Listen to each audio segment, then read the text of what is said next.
Es Gálatas capítulo 4 versículos 4 y 5. Dice así: pero cuando vino el cumplimiento del tiempo, Dios envió a su Hijo, nacido de mujer y nacido bajo la ley, para que redimiese a los que estaban bajo la ley, a fin de que recibiésemos la adopción de hijos. Señor, añada bendición a su palabra. Oremos. Señor Dios eterno y maravilloso, te damos gracias en este día, en esta mañana. Gracias por tu palabra, Señor, porque sabemos que ella es verdad y ella nos guía al entendimiento y a la iluminación del conocimiento de Cristo para la gloria de tu nombre.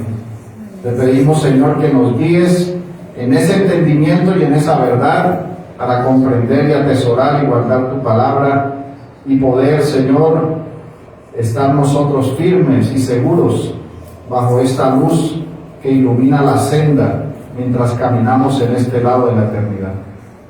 Gracias te damos, Señor, guíanos y sosténnos. Lo pedimos en el nombre de Jesús. Amén. Pueden sentarse, mis hermanos. Hermanos, en esta mañana, por este domingo y por el próximo domingo, vamos a dejar un momento en nuestra serie de sermones expositivos de Primera de Reyes. Y en esta mañana me gustaría que se preguntaran lo siguiente: ¿qué significa el cumplimiento del tiempo? Mis hermanos, el cumplimiento del tiempo se da o tiene como base el decreto de Dios, de su palabra, de su voluntad, porque nuestro Dios es atemporal. Él está por fuera del tiempo. El tiempo es hecho por causa del hombre, porque recordemos que nuestro Dios es eterno. Él existe desde la eternidad y hasta la eternidad, pero conforme a su voluntad, Él decretó todas las cosas para su gloria.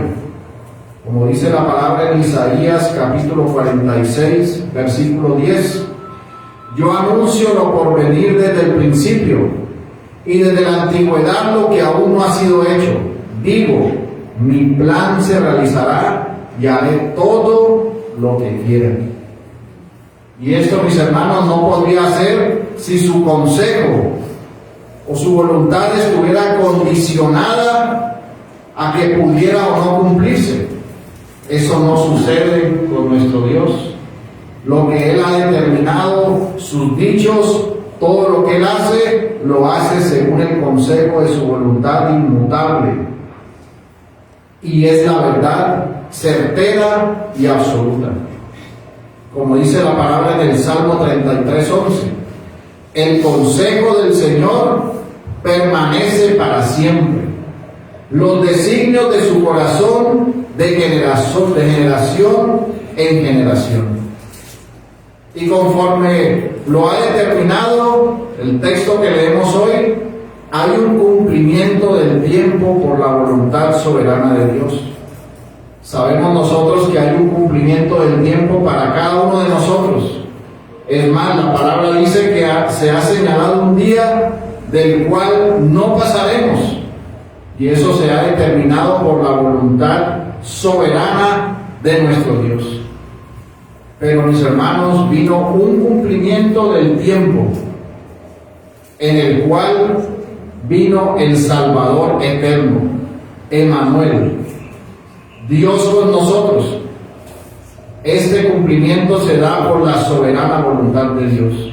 Pero este cumplimiento estuvo enmarcado por un contexto histórico, un contexto específico que estaba también bajo la voluntad soberana de Dios. Y permítame, mi hermano, compartirle un poco acerca de ese contexto histórico, para que usted comprenda en qué instante se dio este cumplimiento del tiempo. Para eso debemos remontarnos al año 63 a.C., cuando entró el general Pompeyo a Jerusalén, ayudado por Icarno y su partido, colocando a este último mas no como rey de Jerusalén. Y en ese momento tenían la supervisión de un gobernador romano de Siria. Pero posteriormente hubo una revuelta y fue depuesto este líder político, y en su nombre o en reemplazo de él colocaron a Herodes Antipater como gobernador sobre Jerusalén, siendo Herodes Antipater el que ordenó la matanza de los niños, buscando matar al rey de los judíos después del nacimiento de nuestro Señor Jesucristo. Y fue el padre de Herodes Antipas. Herodes Antipas fue el que mató a Juan el Bautista y ante el que se presentó al Señor Jesucristo. Y todos ellos estaban bajo la supervisión de un procurador romano. Entonces nosotros podemos ver que para el nacimiento del Señor en su encarnación se encontraba todo el mundo conocido para ese momento, y estaban los judíos y los gentiles en el gobierno. Un procurador gentil y unos judíos que estaban gobernando. También para ese momento, el momento del cumplimiento del tiempo del nacimiento del Señor, se encontraban bajo el Imperio Romano. Y el emperador de ese momento era Augusto César. Y fue el tiempo de la Pax Romana, que se extendía por todo el imperio, y en él encontraban grandes caminos, había un gran comercio, podían hacer muchas cosas que antes no hacían, pues los caminos unían los imperios y las diferentes regiones, y estaban unidos bajo el lenguaje griego, porque los griegos habían cumplido la helenización, y el idioma griego era un idioma que todos conocían. Los judíos hablaban arameo y hablaban griego. Pero en ese mismo momento el mundo se había hundido en un abismo moral, y ese abismo moral era tan bajo que aún los paganos querían que se acabara esa inmoralidad que existía en ese momento. Y bajo estas circunstancias es que nuestro Dios, en su soberana voluntad, dio el cumplimiento del tiempo, es decir, la encarnación y la venida de nuestro Señor Jesucristo. Por eso en esta mañana nosotros debemos pensar y meditar en cada una de las verdades de las Sagradas Escrituras, y especialmente reflexionar y profundizar en la gracia que Dios nuestro Señor nos ha dado por medio de nuestro Señor Jesucristo.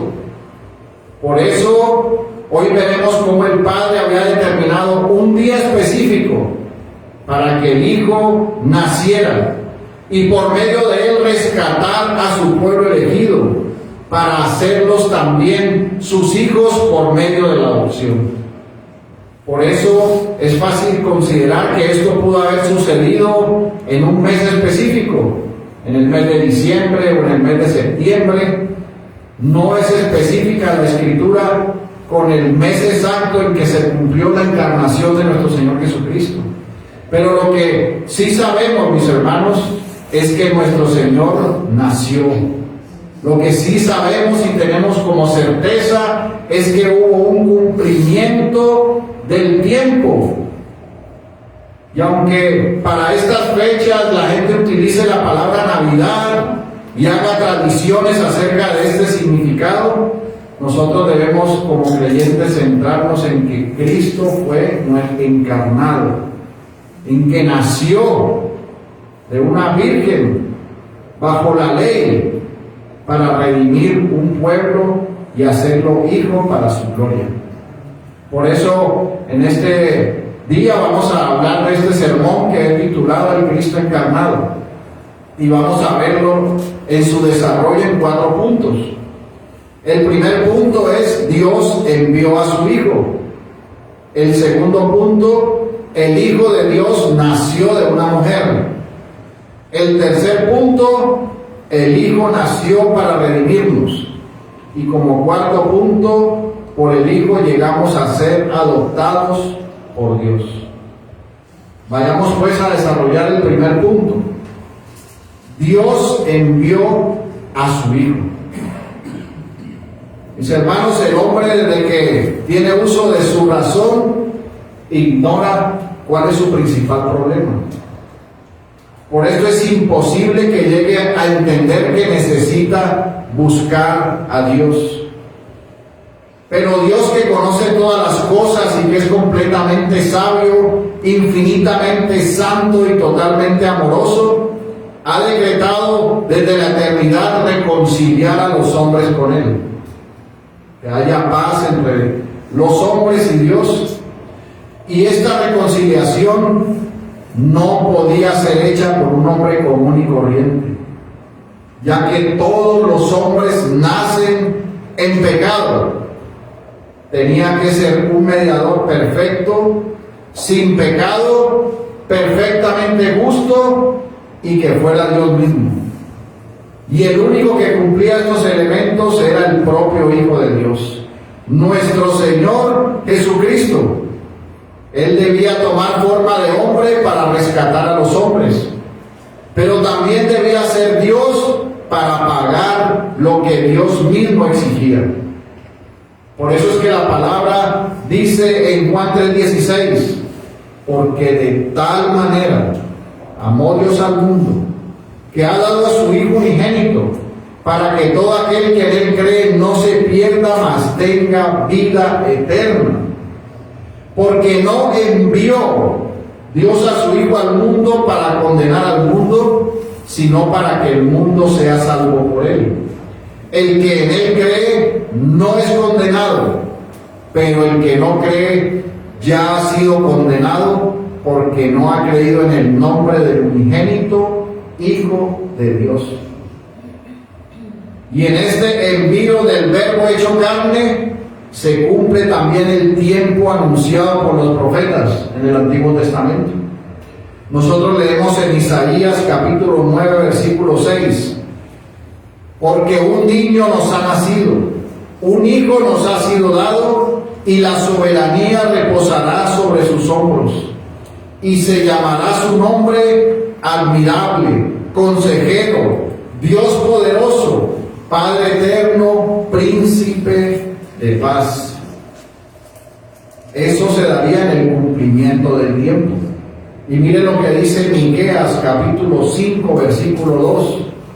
Pero tú, Belén Efrata, aún eres pequeña entre las familias de Judá. De ti me saldrá el que ha de ser gobernante en Israel, y sus orígenes son desde tiempos antiguos, desde los días de la eternidad. Y Zacarías 6:12 dice, y hablándole diciendo, así dice el Señor de los ejércitos, he aquí un hombre cuyo nombre es Renuevo, porque él brotará del lugar donde está y reedificará el templo del Señor. ¿Y quién es el anunciado? Nuestro Señor Jesucristo, que fue enviado en el cumplimiento del tiempo, cumpliéndose también estas profecías del Antiguo Testamento, porque nació como un niño, hecho hombre, enviado, nació en Belén y nació para ser el Rey de Reyes y Señor de Señores. Hay un cumplimiento conforme a la voluntad de Dios, y el mismo Señor Jesucristo lo expresó en Juan 8:18. Él dijo, yo soy el que doy testimonio de mí mismo, y el Padre que me envió da testimonio de mí. Entonces le decían, ¿dónde está tu Padre? Jesús respondió, no me conocéis a mí ni a mi Padre. Si me conocieres a mí, conocerías también a mi Padre. Así que Dios envió a su Hijo. Nuestro Señor Jesucristo es el Hijo de Dios, de la misma sustancia del Padre, engendrado y no creado, porque es de la misma sustancia, es Dios mismo. Como lo vimos esta mañana en la escuela, es Dios totalmente, pero es hombre también. Y este Hijo enviado, nuestro Señor, es el mediador de un mejor pacto, enviado en carne para salvar un pueblo para sí mismo y para su gloria. Ahora, mi hermano, tú debes preguntarte, ¿crees que Cristo es el Hijo de Dios enviado? Debes creerlo. Si eres nacido de nuevo, si eres hijo de Dios, porque Él fue encarnado en el cumplimiento del tiempo, enviado para la gloria de Dios. Esto nos lleva al segundo punto. El Hijo de Dios nació de una mujer. Mis hermanos, después de entender que nuestro Señor fue enviado por el Padre, ahora debemos afirmar conforme a las Escrituras que para ser reconciliados con Dios estaba anunciado después de la caída del hombre, estaba decretado que nacería el Salvador. Gradualmente se fue revelando a través de la historia de redención la forma como se cumpliría el tiempo, la forma como se llegaría al nacimiento del Salvador. Y la palabra señala que era por medio de una mujer, y era por un nacimiento, porque el Hijo de Dios tomaría forma de hombre y representaría a todos los hombres. El suyo no era otro nacimiento más, pues era el nacimiento del Hijo de Dios, quien ya era Dios, pero ahora se encarnaría en forma humana. Las condiciones, por lo tanto, no eran comunes, pues era una mujer elegida por Dios, que halló la gracia delante de Dios para una misión especial, que era traer su Hijo al mundo. Y así fue anunciado conforme a las Escrituras. Leamos lo que dice la palabra en Lucas, capítulo 1, versículo 26 y siguientes. Dice así: al sexto mes el ángel Gabriel fue enviado por Dios a una ciudad de Galilea llamada Nazaret, a una virgen desposada con un varón que se llamaba José, de la casa de David. Y el nombre de la virgen era María. Y entrando el ángel en donde ella estaba, dijo: salve, muy favorecida, el Señor es contigo, bendita tú entre las mujeres. Mas ella, cuando lo vio, se turbió por sus palabras y pensaba qué salutación sería esta. Entonces el ángel le dijo: María, no temas, porque has hallado gracia delante de Dios, y ahora concebirás en tu vientre y darás a luz un hijo y llamarás su nombre Jesús. Este será grande y será llamado Hijo del Altísimo. Y el Señor Dios le dará el trono de David su padre, y reinará sobre la casa de Jacob para siempre, y su reino no tendrá fin. Entonces María dijo al ángel: ¿cómo será esto? Pues no conozco varón. Respondió el ángel y le dijo: el Espíritu Santo vendrá sobre ti, y el poder del Altísimo te cubrirá con su sombra. Por lo cual también el santo ser que nacerá será llamado Hijo de Dios. Aquí se anuncia cómo se llevaría a cabo el cumplimiento del tiempo. Por medio de una mujer. El texto denota el nacimiento virginal y sin corrupción de nuestro Señor, porque nuestro Redentor se encarnaría y fue hecho de mujer sin la concepción de varón, por el poder del Espíritu Santo, de la única sustancia de su madre. De esto se sigue claramente que Cristo no asumió un cuerpo celestial que trajo a la tierra pasando a través de la Virgen como si solo fuera un instrumento, como lo enseñaban antes los valentinianos o ahora los anabautistas, sino que su cuerpo fue formado a partir de la Virgen. Él estuvo en el vientre de la Virgen, formándose, nació en carne, en un proceso natural de una mujer, pero con la grandeza grandeza del Altísimo que la cubrió, de carne nacida de mujer, como lo señala la palabra. En Lucas capítulo 2, versículo 10, dice así: en la misma región había pastores que estaban en el campo, cuidando su rebaño durante las vigilias de la noche. Y un ángel del Señor se les presentó, y la gloria del Señor los rodeó de resplandor, y tuvieron gran temor. Mas el ángel les dijo: no temáis, porque he aquí que os traigo buenas nuevas de gran gozo, que serán para todo el pueblo, porque os ha nacido hoy en la ciudad de David un Salvador, que es Cristo el Señor. Y esto os servirá de señal: hallaréis el niño envuelto en pañales y acostado en un pesebre. Y de repente apareció con el ángel una multitud de los ejércitos celestiales, alabando a Dios y diciendo: gloria a Dios en las alturas, y en la tierra paz entre los hombres en quien Él se complace. Y aconteció que cuando los ángeles se fueron al cielo, los pastores se decían unos a otros: vayamos pues hasta Belén y veamos esto que ha sucedido, que el Señor nos ha dado a saber. Fueron a toda prisa y hallaron a María y a José y al niño acostado en el pesebre. Mis hermanos, fue un nacimiento en carne de una mujer, de una virgen.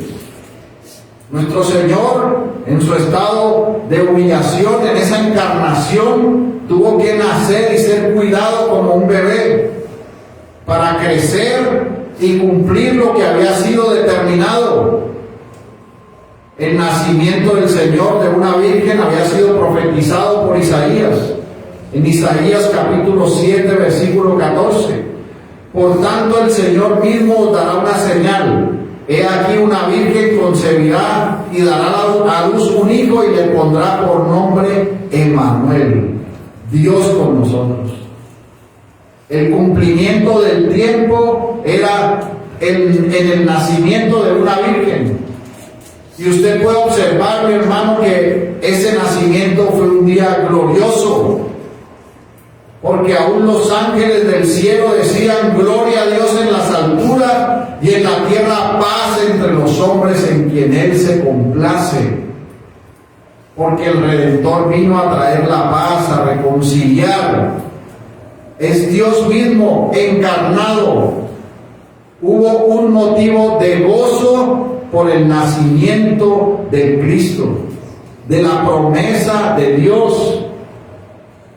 Y nosotros en nuestro corazón debemos tener una respuesta a ese precioso acontecimiento y adorar a nuestro Dios, porque un día hubo un cumplimiento del tiempo para la gloria de su nombre. Y por ese cumplimiento y por ese nacimiento, donde nuestro Señor nació conforme a las Escrituras, hubo un cumplimiento perfecto y una obra perfecta de redención para que tengamos vida y vida en abundancia. Y nosotros, ustedes, mis hermanos, son testigos presenciales de lo glorioso que fue el cumplimiento del tiempo, del nacimiento de Cristo para la gloria de Dios.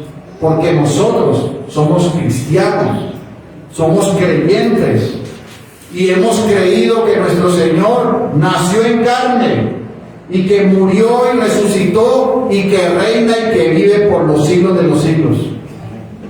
Porque somos creyentes, mis hermanos, y todas las Escrituras nos han sido dadas para confirmar y ver la grandeza de Dios.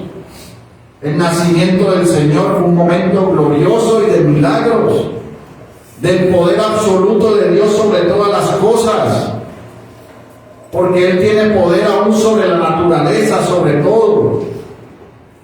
Y Él colocó todas las circunstancias conforme a su decreto para que fuésemos redimidos.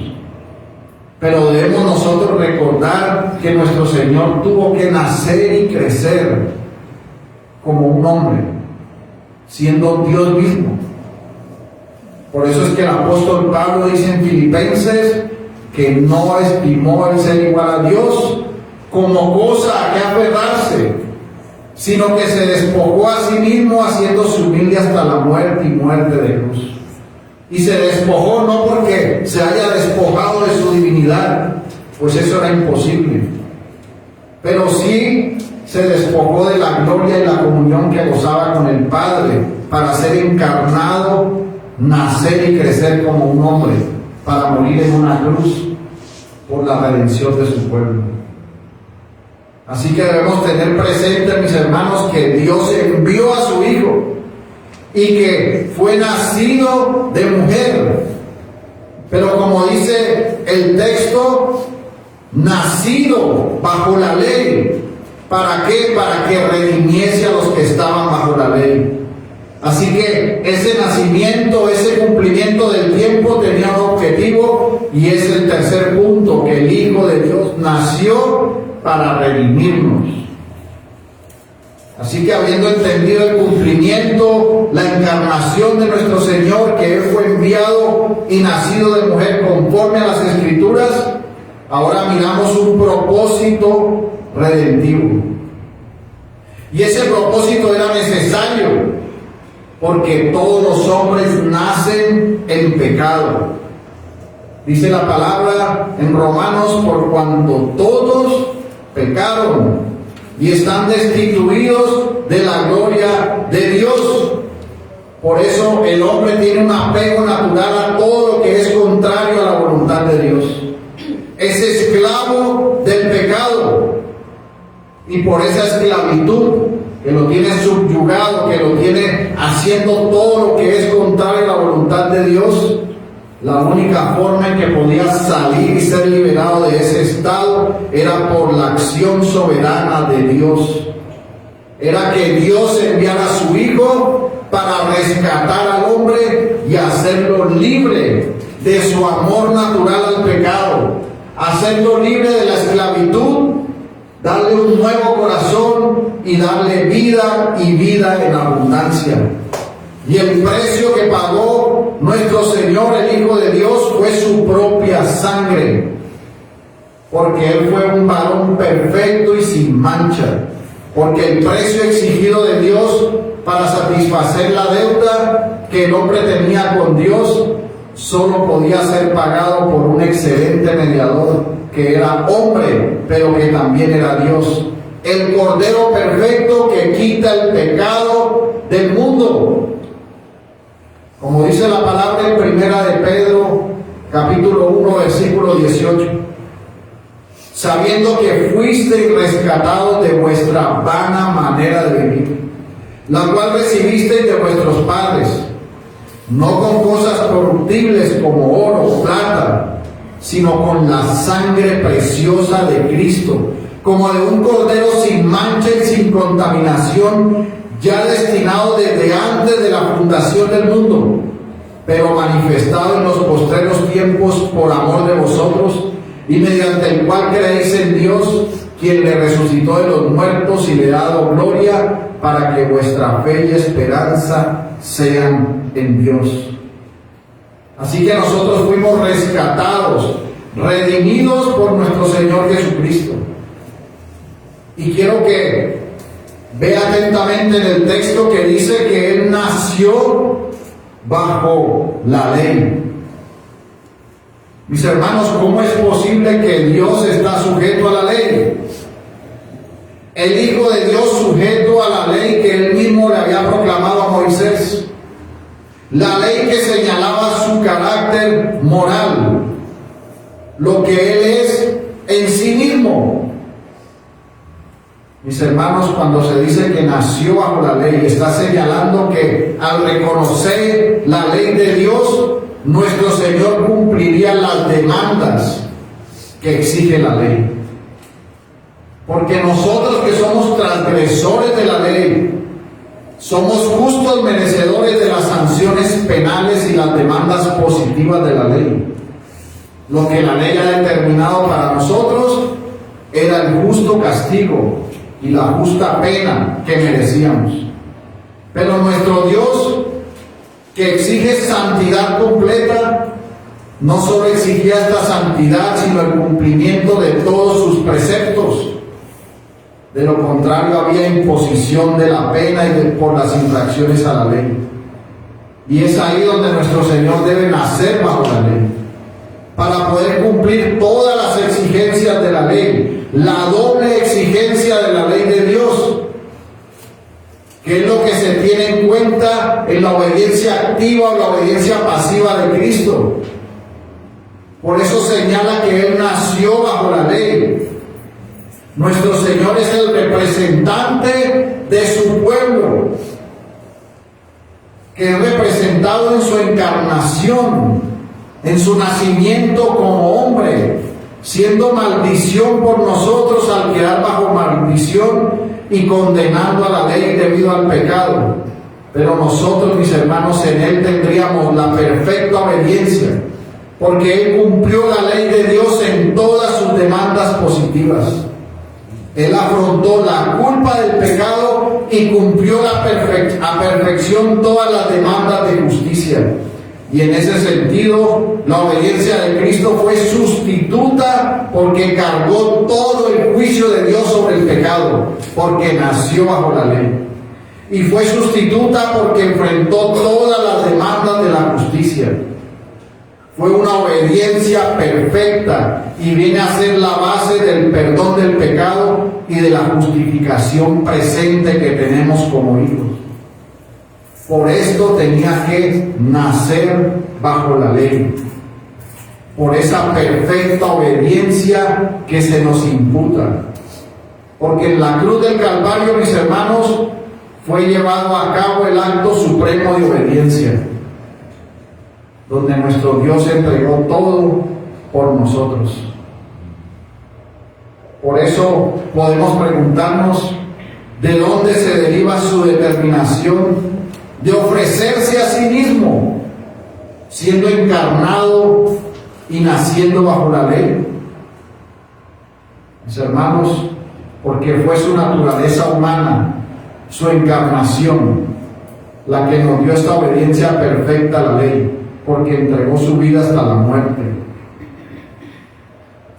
La vida en la carne de nuestro Señor fue entregada en la cruz del Calvario, habiendo hecho una perfecta obediencia a la ley de Dios, habiendo cumplido todas las demandas, llevándolo a una total consumación en la cruz, y esta obediencia lo constituyó como ese Salvador suficiente y perfecto.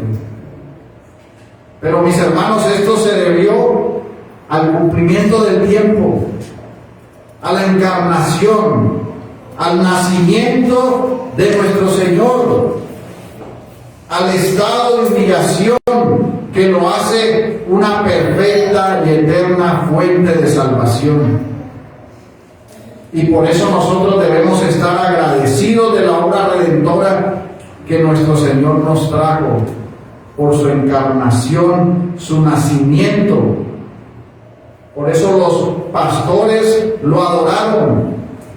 Por eso los ángeles decían: gloria a Dios en las alturas y paz a los hombres. Porque el haber nacido bajo la ley nos trajo la paz, porque fuimos reconciliados en Cristo. Fuimos libres de la esclavitud para ser hechos hijos de Dios para su gloria. Y esto nos lleva, mis hermanos, a entender el cuarto punto. Por el Hijo llegamos a ser hijos adoptivos por Dios. Dice nuestro texto de hoy en Gálatas: pero cuando vino el cumplimiento del tiempo, Dios envió a su Hijo, nacido de mujer y nacido bajo la ley, para que redimiese a los que estaban bajo la ley, a fin de que recibiésemos la adopción de hijos.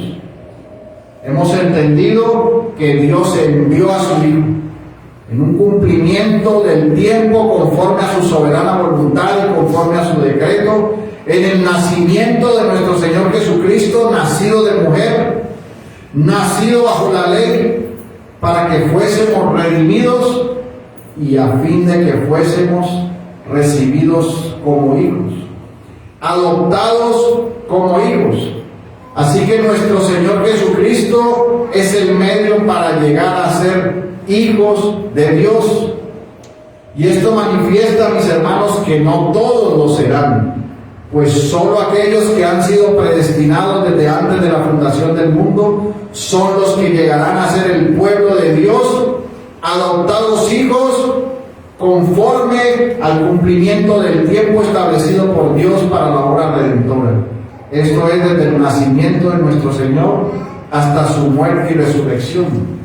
Miren lo que dice la palabra en relación a esto en Efesios capítulo 1 versículo 5.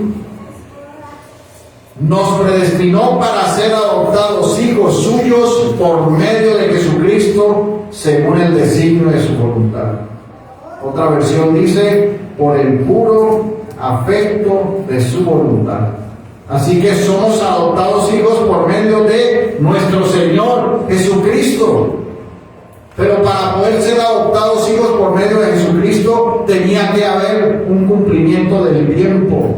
Tenían que cumplirse las profecías del Antiguo Testamento sobre el nacimiento del Mesías.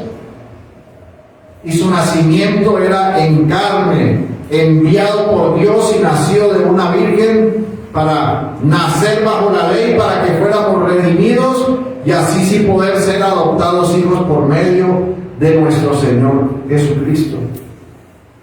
Así lo determinó el Consejo Intertrinitario antes de la fundación del mundo. Se determinó que el medio era por la encarnación, para que por el fin de ésta se pudiera redimir, salvar y dar vida a los que están unidos en Cristo, a los que son llamados por el Evangelio, predestinados para ser hijos por el puro afecto de su voluntad. Estos son aquellos que han recibido la gracia soberana, regeneradora de Dios por medio del Espíritu Santo. Dice la palabra en Juan, capítulo 1, versículo 12. Mas a todos los que le recibieron, a los que creen en su nombre, les dio la potestad de ser hechos hijos de Dios. El medio es por Cristo.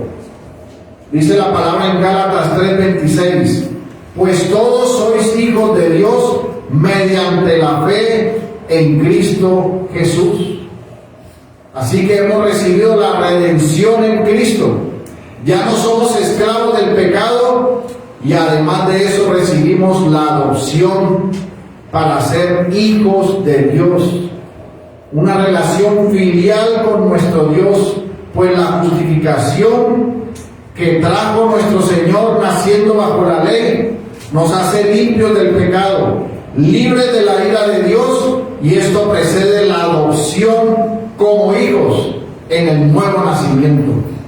Como dice la palabra en Romanos capítulo 8 versículo 14, porque todos los que son guiados por el Espíritu de Dios, los tales son hijos de Dios.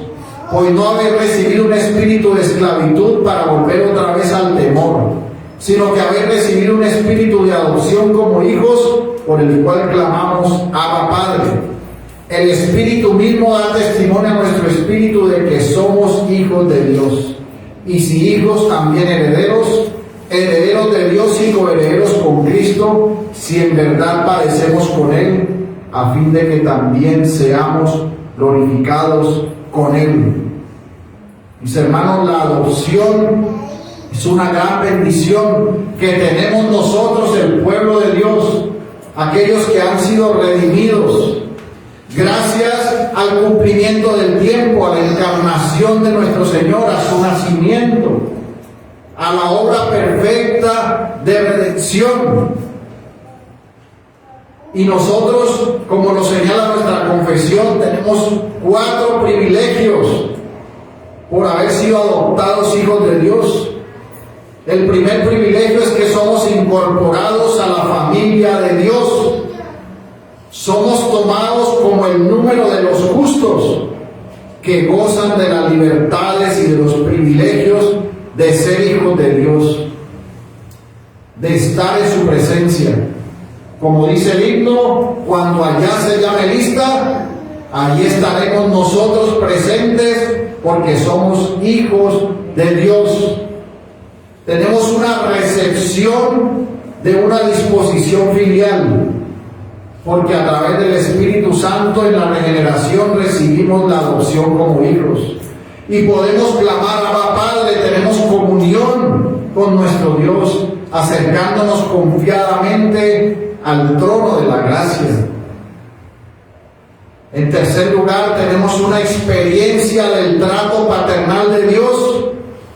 Somos compadecidos, protegidos, cuidados, disciplinados por Él como un Padre, pero nunca desechados.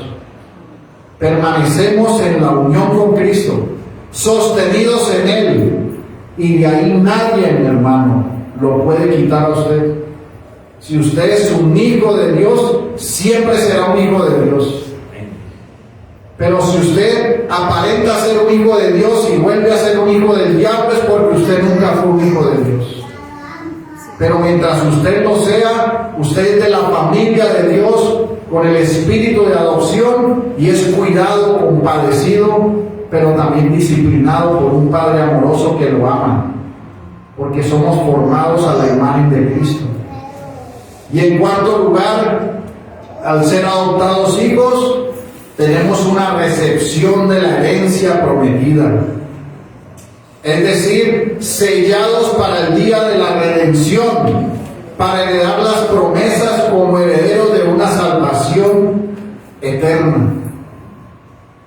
Así que, mis hermanos, después de ver estos cuatro aspectos en relación a la adopción y todo lo que hemos visto en relación al cumplimiento del tiempo en la encarnación de nuestro Salvador, permítame concluir señalando que lo glorioso de la encarnación y del nacimiento de Cristo no es lo que los hombres hacen, no es el compartir regalos o comer o tomar una cena.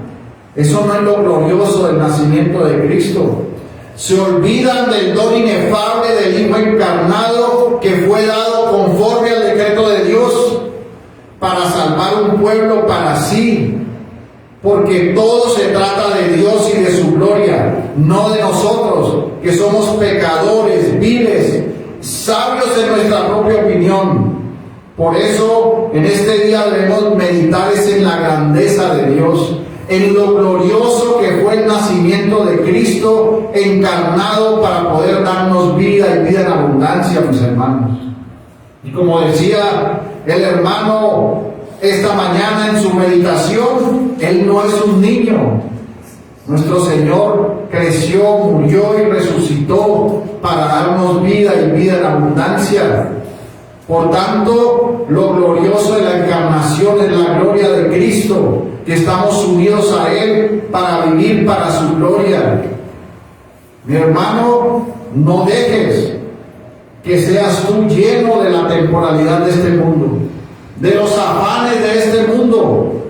Muchos corren en este día para colmar de regalos a sus padres cuando durante todo el año los han tratado mal, cuando no hacen sino insultarlos y desobedecerlos, pero quieren componerlo todo con algo material, con un detalle.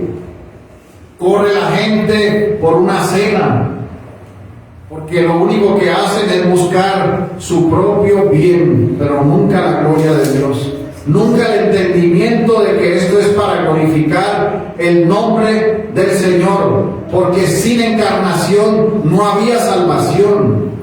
Y esto es lo glorioso que debemos comprender como creyentes. Mi hermano, no te sigas por la temporalidad. El dar regalos no es señal de amor. Si usted observa en Apocalipsis, en el texto de los dos testigos, después de que mueren, la gente se da regalos de la felicidad, porque no van a escuchar más la verdad de la palabra. Son impíos de corazón duro, lejos de Dios, y se comparten regalos. Esto no señala que tú eres un creyente amoroso, que tú eres un hijo de Dios. Lo que señala que tú eres un hijo de Dios es que tú tengas una vida santa delante de Dios, que tú vivas piadosamente todos los días de tu vida, y que si tú quieres recordar la encarnación de Cristo en este día, lo hagas entendiendo lo glorioso que fue su encarnación para darnos vida y vida en abundancia, y que esto te lleve a humillarte delante de su presencia, a estar de rodillas delante de Él y a buscar el bien y la misericordia de Dios todos los días de tu vida. Mi hermano, medita en que el nacimiento del Hijo de Dios fue el cumplimiento del tiempo para la gloria de Dios, porque el nacimiento del Señor trajo las nuevas de paz para los hombres. Por eso, en este día, yo te digo a ti, el que estás aquí visitando, si tú no has nacido de nuevo, que tú puedes meditar en este día, en que la encarnación y el estado de humillación de Cristo fue necesario porque el hombre estaba lejos de Dios. Por su pecado estaba separado de Dios, y solo por el nacimiento de Cristo, por su vida entregada en la cruz y su resurrección, podías tú tener vida y vida en abundancia, porque tus obras son trapos de inmundicia. Tus obras no te llevarán nunca a Dios. Solo por Cristo puedes llegar delante de Dios. Así que en este día, que es día de salvación, no te ciñas a la temporalidad de las cosas materiales, de la comida y de la bebida, sino cíñete a Cristo de todo corazón. Búscalo y ven a Él en fe y en arrepentimiento, y vive para su gloria. Porque mientras el mundo celebra lo temporal, nosotros nos gozamos en lo eterno, en que Cristo está sentado a la gloria, en la gloria a la diestra del Padre, y que Él reina, y que nosotros, mis hermanos, como los ángeles del cielo, podamos decir: gloria a nuestro Dios y paz a los hombres, por la encarnación de nuestro Señor Jesucristo, que nos dio vida y vida en abundancia. Oremos, mis hermanos. Señor Dios eterno, poderoso y majestuoso, Dios de toda bondad y de toda misericordia, que cumples tus pactos y tus promesas, estamos nosotros agradecidos, Señor, porque en el cumplimiento del tiempo, Señor, tú fuiste enviado y naciste de una mujer, nacido bajo la ley, para redimirnos, para que pudiéramos ser adoptados como hijos. Sabemos que tú moriste en la cruz y resucitaste y vives para siempre. Y nosotros, Señor, te adoramos y te exaltamos y te damos gloria, porque tu obra perfecta es para vida y vida en abundancia.